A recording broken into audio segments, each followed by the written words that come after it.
शांति। आपको स्वागत है आपके चैनल पर, जहाँ पर हम केवल सत्य की बात करते हैं। और आज परमपिता परमात्मा हमें ऐसा जन्म जन्मांतर का सत्य बताते हैं, जिस सत्य को पहचानने से हम अपने दिनचर्या में कुछ परिवर्तन लाते हैं। और वो परिवर्तन ऐसे होते हैं, वो ऐसे संस्कार बनाते हैं जो कि हमारे जन्म जन्मांतर हमें मदद करते हैं।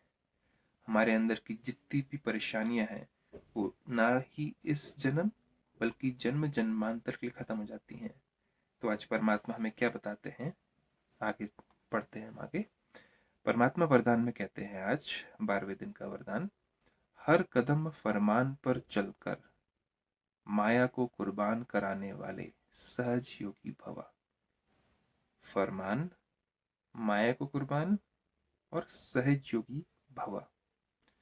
एक्सप्लेनेशन है, जो बच्चे हर कदम फरमान पर चलते हैं, हम जैसे कि किसी आप कॉलेज में जाते हैं, किसी यूनिवर्सिटी में जाते हैं, किसी धर्मशाला में जाते हैं, तो वहाँ पे भी एक फरमान होता है, ऑर्डर्स होते हैं। सुबह से लेके दोपहर, दोपहर से लेके शाम तक किस प्रकार से अपना दिन बिताना है। अगर आप इस प्रकार से दिन बिताओगे तो आपका जीवन सफल हो जाएगा।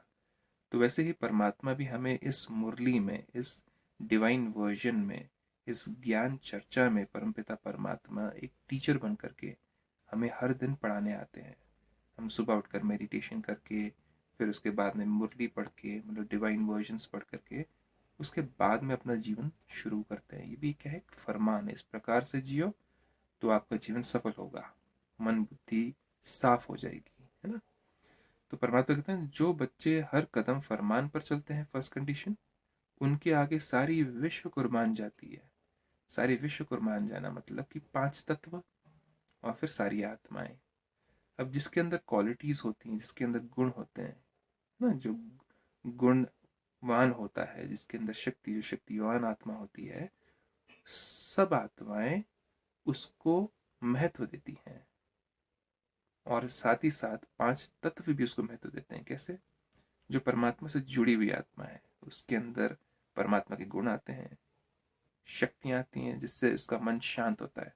जिसका मन शांत होता है, उसका तन 5 तत्व के बना हुआ, सबसे पहला ये प्रकृति, ये भी शांत हो जाती है।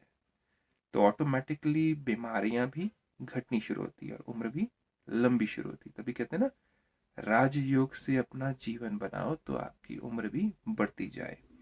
तो परमात्मा कहते हैं, जो बच्चे हर कदम फरमान पर चलते हैं, उनके आगे सारी विश्व कुर्बान जाती है। साथ साथ माया भी अपने वंश सहित कुर्बान हो जाती है। माया तो आप जानते हैं, काम, वासना, क्रोध, लोभ, मोह, अहंकार, ईर्ष्या, द्वेष, नफरत, घृणा, आलस्य, अलबेलापन, इतने सारे हैं माया के वंश। वो सारे क्या होते हैं, कुर्बान जाते हैं, जो कि परमात्मा के नक्शे कदम पर चलता है। उस आत्मा की बात हो रही है। तो पहले आप बाप पर कुर्बान हो जाओ तो माया आप पर कुर्बान जाएगी। कंडीशंस हैं, है ना। तो जब तक हम अपने स्कूल में अपने टीचर के अनुसार नहीं चलते, है ना, तब तक शिष्य को क्या नहीं मिलता, तब तक शिष्य को स्कॉलरशिप या उसको उसकी प्रगति नहीं होती, है ना। तो प्रगति होने के लिए भी क्या चाहिए, उसको अपने टीचर को या गुरु को फॉलो करना है। तो पहले यहाँ पे हमें किस पे कुर्बान जाना है, अपने बाबा पर, है ना। तो पहले आप बाप पर कुर्बान हो जाओ तो माया आप पर कुर्बान जाएगी। तो हमें तंग नहीं करेगी, हमें घड़ी घड़ी क्रोध आना, अहंकार आना, ईर्ष्या, नफरत, घृणा आना, ये सारी अशांति करने वाले संकल्प हम आत्मा के अंदर ये साफ हो जाएंगे, बिल्कुल मिटने शुरू हो जाएंगे, आत्मा पवित्र होनी शुरू हो जाएगी। तो परमात्मा कहते हैं, कुर्बान जाएगी माया, और अपने श्रेष्ठ स्वमान में रहते, स्वमान मतलब सेल्फ रिस्पेक्ट में रहते हुए हर फरमान पर चलते रहो। तो जैसे मैं मास्टर सर्वशक्तिवान आत्मा हूँ, है ना, जो बाबा ने कहा है, मैं शक्तिशाली होकर के उस कदम पर चलती हूँ। मैं मास्टर ज्ञान सूर्य हूँ, परमात्मा ज्ञान के सूर्य है ना, is a son of knowledge, SUN। तो मैं भी क्या हूँ, मैं मास्टर ज्ञान सूर्य आत्मा हूँ। मेरे अंदर परमात्मा का सारा ज्ञान समाया हुआ है ना। तो क्या होता है, फरमान पर चलते रहो तो जन्म जन्मांतर की मुश्किल से छूट जाएंगे। हम परमात्मा से योग लगाते हैं, मतलब मेडिटेशन करते हैं, ताकि हमारे अंदर जो संस्कार हैं, बुरे संस्कार, वो मिटते जाएं। और हम आत्मा अपने साथ क्या लेके जाएंगे, बोलते तो है, ना कुछ लेके आए थे ना कुछ लेके जाएंगे। लेकिन कहने का मतलब ये है, तात्पर्य ये है कि हम ये शरीर नहीं लेके जाएंगे, ये पीछे जो भी चीज़ें दिख रही हैं, धन दौलत, ये कुछ भी लेके नहीं जाएंगे। लेकिन हम एक आत्मा है, तो हम अपने साथ में मन, बुद्धि और संस्कार लेके जाएंगे। तो परमात्मा इस जन्म में हमारे संस्कार परिवर्तन करा करके हमें जन्म जन्मांतर के लिए मुश्किलों से छूट देते हैं। तो हमारे अंदर का क्रोध होगा, अहंकार होगा, अगले जन्म में भी हम वो लेके जाएंगे, वहाँ पे भी हमारा जीवन अशांत होगा। लेकिन अगर हम क्रोध, अहंकार, ईर्ष्या, नफरत मेडिटेशन के द्वारा ब्रह्मा कुमारीज में हम सीख करके आस्ते आस्ते प्योरिटी पा करके अगर हम अगला जन्म लेने के लिए जाते हैं, तो हमारे अंदर जो प्योर संस्कार होंगे, जो शक्तिशाली संस्कार होंगे, फरमान पर चल करके, उनके कारण हमारा जीवन सफल हो जाएगा और हम कई मुश्किलों से छूट जाएंगे।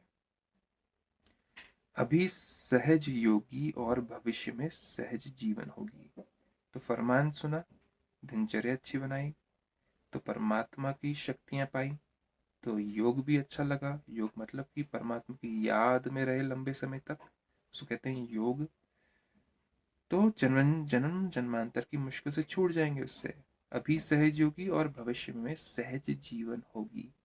तो जितना अच्छा मेडिटेशन, मतलब जितना अच्छा योग, जितनी अच्छी याद, एक ही बात है, तीनों वर्ड्स उसमें रहे, तो उतना ही हमारे अंदर शक्ति और संस्कार परिवर्तन, जिस कारण से हम भविष्य में भी सहज योगी और सहज जीवन पाएंगे। तो अगर हमारे अंदर अभी प्रेम है, शांति है, आनंद है, तो वही चीज़ें तो हम अगले जन्म में और इस जन्म में भी औरों के साथ बांटेंगे। जितना प्रेम शांति बांटेंगे, उतना ही वो सब कुछ वापस मिलेगा। जैसे कर्म और वैसे ही हमारी प्राप्ति। अभी सहज योगी और भविष्य में सहज जीवन होगी। तो ऐसी सहज जीवन बनाओ। तो परमात्मा ने गाइड कर दी है किस तरीके से सहज जीवन बनानी है। तो इसी प्रकार का सहज जीवन बनाओ कहते हैं। फरमान पर चलो, माया को अपने वश में करो। अगर परमात्मा को अपने मन बुद्धि से, प्रेम से अपना बना लिया, तो माया भी बन जाएगी अपनी, है ना, वो अपने कंट्रोल में आ जाएगी। और साथ ही साथ क्या करें, हम अपने संस्कारों को परिवर्तन करना शुरू करें, तो उससे हमारा जीवन भी सहज बनता जाएगा जन्म जन्मांतर के लिए। तो इसी वरदान के साथ में आज मैं आपसे छुट्टी लेता हूँ।